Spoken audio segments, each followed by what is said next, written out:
¿Qué tal? Buenos días, Manuel Ventura nuevamente para comentarles este libro que es extraordinario, Un líder de convicciones de Alberto Moller. Se ha convertido en mi libro favorito ya que el autor dice textualmente que no hay nada más enriquecedor en la lectura que subrayar y hacer comentarios en los libros. Algo que a mí me fascina hacer. Yo voy leyendo, voy subrayando y voy haciendo anotaciones en todos los libros. Por eso entre broma y broma, yo a veces le digo a mis amigos que los libros que están en mi biblioteca cuestan más que en la librería porque ya vienen con comentarios y con observaciones. Pero estaba leyendo este libro que me parece muy bueno, muy recomendable en el enfoque de liderazgo en general y mucho más enfocado en liderazgo cristiano sobre el tema de las convicciones. Yo creo que para todo ser humano en la vida uno debe tener convicciones, es decir, uno tiene convicciones para ir a hacer un negocio, uno tiene convicciones para enseñar, otro tiene convicciones para ser político, uno para ser comerciante, etc. Todos tenemos convicciones y de alguna manera el liderazgo se sustenta mucho en el tema de las convicciones. Todos conocemos los principios básicos, que es el tema de propósitos. Todos tenemos un propósito, ese propósito genera una convicción, la convicción genera una visión, la visión te genera una pasión, tu pasión va a generar influencia en los demás. Característica del liderazgo va a ser justamente la influencia que tú vas a ejercer en los demás. Ahora, esta influencia va a poder ser positiva o también puede ser negativa. Pero regresando al tema de las convicciones, porque una de las cosas que me llamó la atención o que me hizo pensar mucho es si las convicciones de per se son la clave de un liderazgo.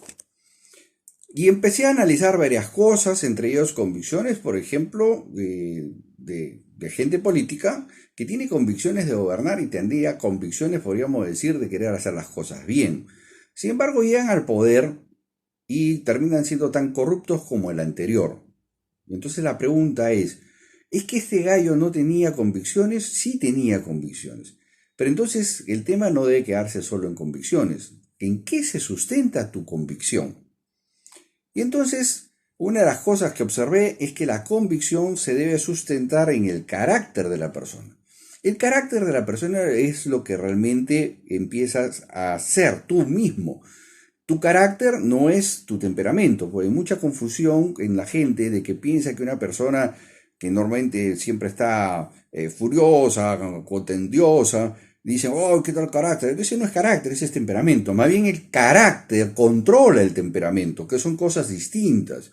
El carácter debe ser la capacidad que tienes tú de controlar los eventos que suceden alrededor tuyo, entre ellos tus temperamentos, tus estados de ánimo y muchas cosas más. Entonces, las convicciones empiezan a diluir cuando tu carácter no está totalmente formado o no está totalmente afianzado.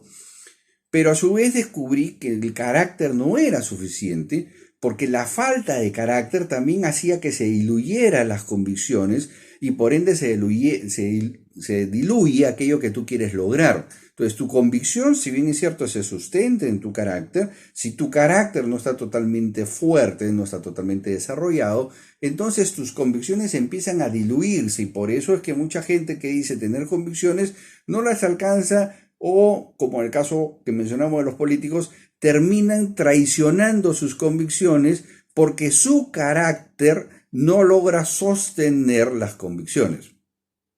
Y entonces la pregunta de los 10 millones es, ¿el carácter será suficiente para sostener las convicciones? Y entonces empecé a ahondar un poco más en justamente cómo reacciona el ser humano y descubrimos que el carácter es importantísimo, pero el carácter se va a sustentar en tu integridad. Aquí la clave, porque la integridad, es decir, lo que tú realmente eres, es lo que realmente va a sustentar tu carácter y a su vez va a sustentar tus convicciones en la vida. Tus convicciones las mantendrás en la vida en función de que tú tengas el carácter de sostenerlas. Y tu carácter se sostendrá en la medida de que tu integridad sostenga tu carácter. Yo revisé un caso, dos casos, que me sirvieron mucho para ilustrar este tema, que es Saúl y David. Saúl, primer rey de Israel, tenía convicciones que tenía que ser rey, que tenía que hacer las cosas correctas. Hasta ahí estamos en las convicciones, perfecto. Tenía carácter porque era el tipo que cuando se le daba una orden iba y hacía. pero en la integridad es donde él fallaba. En la integridad es donde él empezaba a cojear.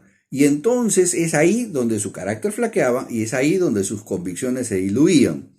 En el caso de David era al revés, él tenía un carácter extraordinario. Quizás el relato más extraordinario de carácter, desde mi punto de vista, está en el capítulo 30 de 1 Samuel. Regresa David con su gente de la batalla, regresan al campamento y resulta que encuentran que el campamento ha sido devastado y que se han llevado presas a sus mujeres, se han llevado presos a sus hijos, y entonces los soldados de David querían ajusticiarlo, porque realmente es algo así como que tú llegues a tu casa y encuentras la puerta abierta y te das cuenta que han vaciado tu casa, que han entrado los ladrones, se han llevado el televisor, se han llevado hasta el gato. Pero no solamente eso, sino que además se pueden haber llevado a tus hijos.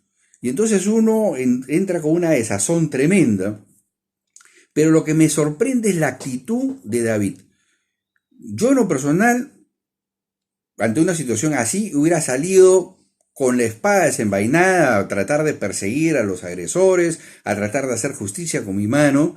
Sin embargo, David lo que hace es consulta a Dios qué es lo que debe hacer.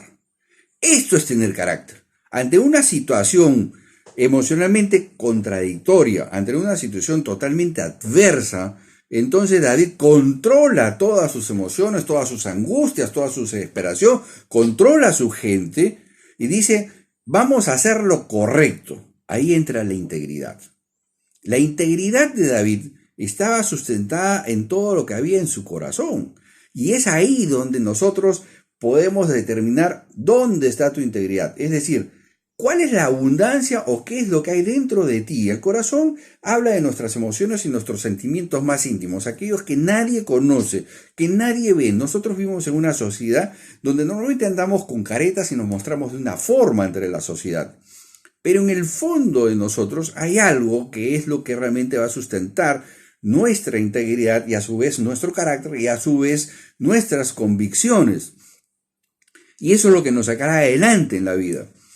Y entonces uno dice, por ejemplo, regresando al ejemplo de los políticos, es que el dinero lo corrompió. No, mentira, el dinero solamente fue un medio para mostrar al fulano cómo era en el fondo. Es decir, las circunstancias en la vida van a demostrar cómo realmente somos nosotros por dentro. ¿Qué es lo que realmente somos? Es decir, nuestra integridad. ¿Qué es lo que realmente somos? No lo que pensamos que somos, sino lo que realmente somos. En el caso de David, llega, se encuentra con el campamento devastado, lo quieren asesinar porque realmente le echaban la culpa a él. Y él, en vez de dejarse dominar por las emociones, los sentimientos, entonces él aflora su integridad, su carácter y consulta a Dios lo que deben de hacer. El resto de la historia la conocemos, él recupera todo lo que los ladrones se habían llevado, pero a lo que voy es que la importancia, mira la importancia, que muchas veces las circunstancias en la vida son las que van a ser el detonante donde tu integridad y lo que hay en el fondo de tu corazón es lo que va a saltar a la luz, es lo que realmente va a hacer que tú seas lo que realmente eres. No lo que la gente ve que eres, sino lo que realmente eres de acuerdo a las circunstancias que nos suelen pasar en la vida. Hay muchas circunstancias adversas en nuestra vida. Y es ahí donde se demuestra de qué estamos hechos. Es ahí donde realmente podemos ver si nuestro corazón está lleno de nosotros mismos o está lleno de las cosas que deberían de estar y nuestra confianza completamente depositada en Dios. Y entonces eso va a sostener nuestra integridad. Nuestra integridad sostendrá nuestro carácter y nuestro carácter sostendrá nuestras convicciones. Y entonces esto me parece un tema extraordinario, ya que si te gustan los temas de liderazgo y tú eres líder, quieres ser líder o estás apuntando en estos temas, entonces te dejo este tema que lo vamos a ver más adelante en un pequeño curso, un curso de liderazgo sustentado, orientado principalmente en las cosas de ser y no en el hacer. Una de las grandes cosas que van a cambiar tu vida es si realmente tú estás apuntando en hacer cosas o en ser alguien. Quería compartirles esto, se los dejo en sus manos y no se dejen de leer este libro porque es muy bueno, realmente un extraordinario libro. Que Dios los bendiga muchísimo.